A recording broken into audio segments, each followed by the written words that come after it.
तो दोस्तों मंडे को स्मार्ट वर्क्स आईपीओ में अप्लाई करने का आखिरी दिन होगा।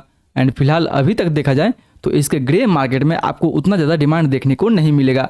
इसलिए दोस्तों काफ़ी लोग इस आईपीओ को लेकर कन्फ्यूजन में हैं कि क्या उन्हें इस आईपीओ में अप्लाई करनी चाहिए या फिर नहीं करनी चाहिए, क्या उन्हें इस आईपीओ में अच्छा लिस्टिंग मिल सकता है या फिर नहीं मिल सकता है। तो आप दोस्तों बस इस वीडियो के अंत तक बने रहें, क्योंकि इस वीडियो में हम लोग इस आईपीओ के सारे लेटेस्ट डाटा को देखते हुए बात करेंगे कि इस आईपीओ में हमारा फाइनल डिसीजन क्या रहनी चाहिए।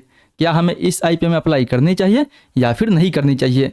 क्या ये भी जो आईपीओ है वो लिस्टिंग के बाद ऑफिस स्पेस जैसा आपका पैसा डबल कर सकती है या फिर नहीं कर सकती है। इन सारे बातों को हम लोग इस वीडियो में डिटेल में डिस्कशन करने वाले हैं। तो आप दोस्तों बस इस वीडियो के अंत तक बने रहें, ताकि आपको आखिरी दिन इस आईपीओ के साथ क्या करनी चाहिए उसका एक बेटर व्यू मिल सके।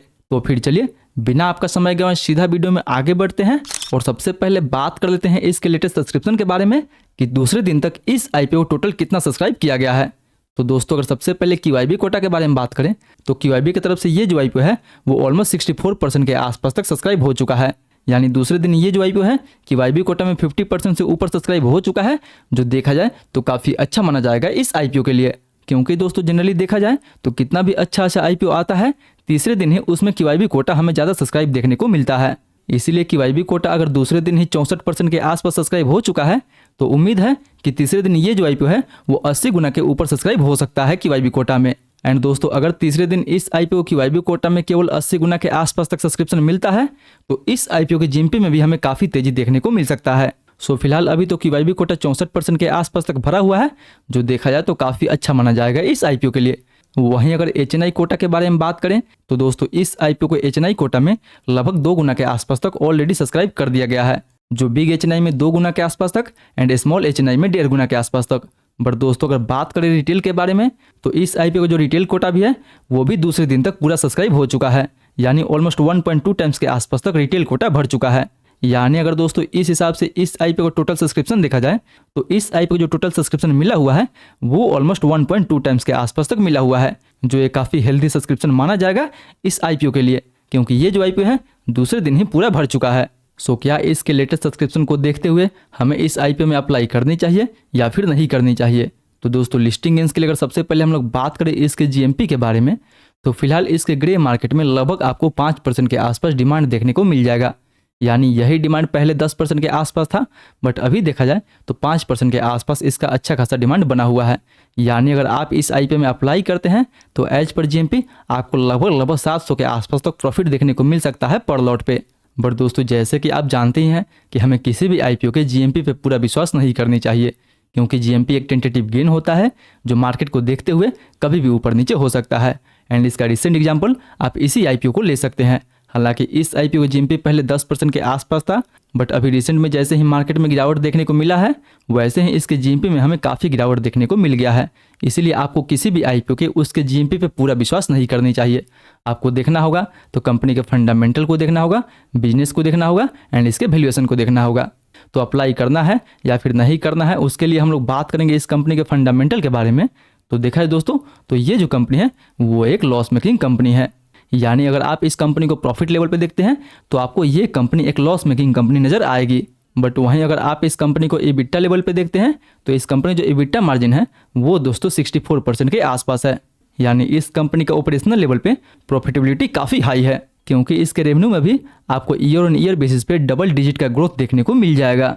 यानी दोस्तों ये कंपनी नेट प्रॉफिट के मामले में तो एक लॉस मेकिंग कंपनी है, बट ओवरऑल देखा जाए तो कंपनी का फंडामेंटल काफ़ी बेटर है। हालांकि कंपनी के ऊपर थोड़ा सा डेट भी है, जो देखा जाए तो एक निगेटिव के तौर पे हम लोग मान सकते हैं। हालांकि इस आईपीओ से ये कंपनी जो भी फंड रेज करेगी उस फंड में से थोड़ा पैसा ये कंपनी अपने डेट को रिपेमेंट करने के लिए यूज करेगी, जो देखा जाए तो काफ़ी अच्छा माना जाएगा इस आईपीओ के लिए। यानी ओवरऑल फंडामेंटल वाइज देखा जाए तो नेट प्रॉफिट के मामले में ये जो कंपनी है एक लॉस मेकिंग कंपनी है। यानी FY25 में इस कंपनी जो टोटल लॉस था वो लगभग 63 करोड़ के आसपास था, जो देखा जाए तो FY23 के मुकाबले में काफ़ी कम है। यानी FY23 में इस कंपनी जो टोटल लॉस था वो लगभग 110 करोड़ के आसपास था, जो FY25 में कंप्रेस होकर ऑलमोस्ट 63 करोड़ के आसपास तक रह चुका है, जो FY25 के रेवेन्यू के हिसाब से काफ़ी कम है। क्योंकि इसका जो FY25 का रेवेन्यू था वो दोस्तों ऑलमोस्ट 1410 करोड़ के आसपास था, जो इसके नेट लॉस से कहीं ज़्यादा है। वहीं ये company flexible work space sector में काम करती है, जिसका डिमांड दोस्तों इंडिया में काफ़ी तेजी से बढ़ रहा है। यानी 2020 में टियर 1 सिटी में फ्लेक्सिबल वर्क स्पेस के लिए जो एरिया रखा गया था वो लगभग 35 मिलियन स्क्वायर फीट था, जबकि यही 2024 में बढ़ के ऑलमोस्ट 82 मिलियन स्क्वायर फीट हो चुका है। एंड देखा है तो 2027 तक उम्मीद है कि ये ऑलमोस्ट 145 मिलियन स्क्वायर फीट तक जा सकता है। यानी ऑलमोस्ट इसमें 23 से 25% के CAGR से ग्रोथ इसमें देखने को आपको मिल रहा है, जो देखा जाए तो काफ़ी अच्छा माना जाएगा इस कंपनी के लिए। वहीं दोस्तों पहले जो फ्लेक्सिबल वर्क स्पेस का मॉडल था वो केवल स्टार्टअप्स के लिए था, बट अब लार्ज कंपनी जैसे इन्फोसिस, IBM या TCS जैसी कंपनी भी मैनेज कैंपस प्रेफर करती है। यानी 2024 के सर्वे के हिसाब से 42% कंपनी के 10% से ज़्यादा ऑफिस स्पेस फ्लेक्सिबल था। वहीं 2026 तक ये जो नंबर है वो ऑलमोस्ट 60% के आसपास तक जा सकता है। यानी देखा जाए तो इस सेक्टर में दोस्तों आगे आपको काफ़ी अपॉर्चुनिटी दिखाई दे रहा है। वहीं पहले इस कंपनी का जो डिमांड था वो केवल टियर 1 सिटीज में था, बट अब डिमांड सिर्फ मेट्रो सिटीज में नहीं बल्कि कंपनी जैसे नोएडा, पुणे, इंदौर, अहमदाबाद जैसे सिटी में भी फ्लेक्सिबल ऑफिस स्पेस ढूंढ रही है। एंड इन कंपनी का एक्सपेंशन स्मार्ट वर्क्स प्लेयर के जैसे फायदेमंद हो सकता है। इसीलिए दोस्तों मे बी ये कंपनी आपको लिस्टिंग दे या ना दे, बट हो सकता है कि लिस्टिंग के बाद इस IPO में हमें काफ़ी तेजी देखने को मिल सकता है।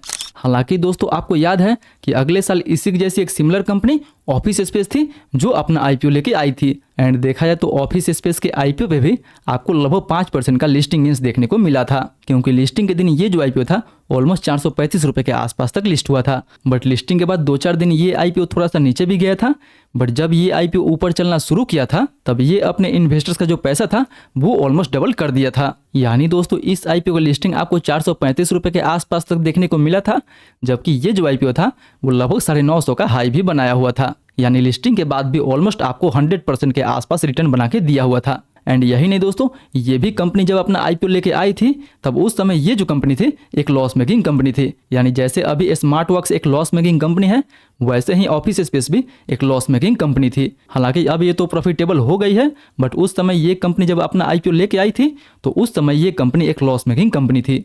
इसीलिए दोस्तों इन सारे फैक्टर को देखते हुए अब हम बात करें कि क्या हमें इस IPO में अप्लाई करनी चाहिए या फिर नहीं करनी चाहिए।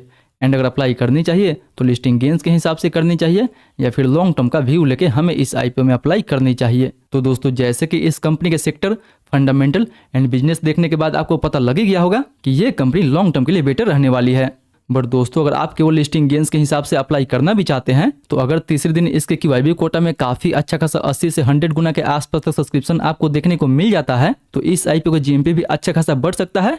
एंड अगर इसका GMP एंड सब्सक्रिप्शन बढ़ता है तो इस IPO में हम लिस्टिंग गेंस के लिए भी जरूर अप्लाई कर सकते हैं। सो इसके सब्सक्रिप्शन एंड लेटेस्ट GMP को देखते हुए मैं तो इस IPO में लिस्टिंग गेंस के लिए भी एंड लॉन्ग टर्म के लिए भी अप्लाई करने वाला हूं, क्योंकि दोस्तों फिलहाल अभी देखा जाए तो 1-2 IPO को छोड़ के रिसेंटली जितना भी IPO आया था उनमें लिस्टिंग के बाद हमें ज़बरदस्त तेजी देखने को मिल रहा है। यानी पहले वाला जो IPO मार्केट था सेम वैसा ही हमें IPO मार्केट में मोमेंटम देखने को मिल रहा है। तो मैं तो इस IPO में लिस्टिंग गेंस के लिए भी एंड लॉन्ग टर्म के लिए भी अप्लाई करने वाला हूँ।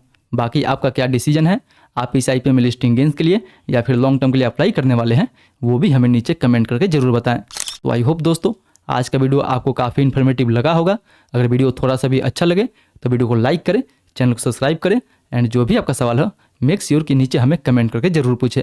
मैं कोशिश करूंगा कि आपके सवाल का जल्द से जल्द रिप्लाई दे सकूं। फिर मिलते हैं अगले वीडियो में, तब तक के लिए आप इस वीडियो को टैप करके स्मार्ट वर्क्स IPO का full review and anthem bioscience का भी फुल रिव्यू देखना ना भूलें।